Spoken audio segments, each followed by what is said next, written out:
Hi, today I'm here with Rob Burns of Hazlewoods LLP, and today we're talking about financial due diligence and especially focusing on income, because this is obviously a big part of what you do, isn't it?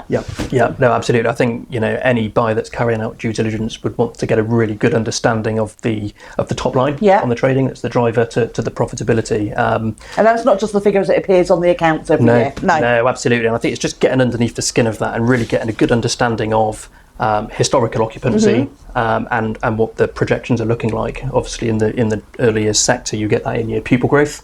So September typically is your low point of occupancy, and at the start of each term and during terms, you get new entrants coming in that qualify for the funding. So really understanding that profiling is good. And if there are levers to the nursery aside from your expected school levers, a buyer would want to understand what are there any reasons for that happening. From a fee rate perspective, the mix of private funding versus local authority funding, and there's a good, lots of local authorities calculate that enticement in different ways, and in terms of timing of cash too. So really understanding that.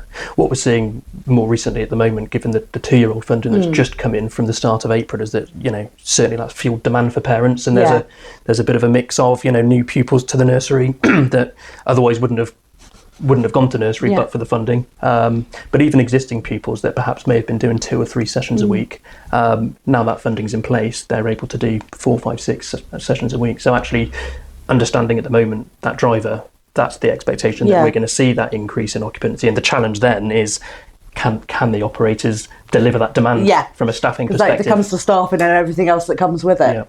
Okay. Absolutely. And it's interesting because obviously we're seeing, it looks on paper like an increase in occupancy, but actually what it is an increase in FTE. Correct. And actually, though, that might then actually limit how many new registrations you can get in and actually have people enrolled. Correct. And it's maximising the FTEs down on that, rather than headcount. Absolutely. Okay.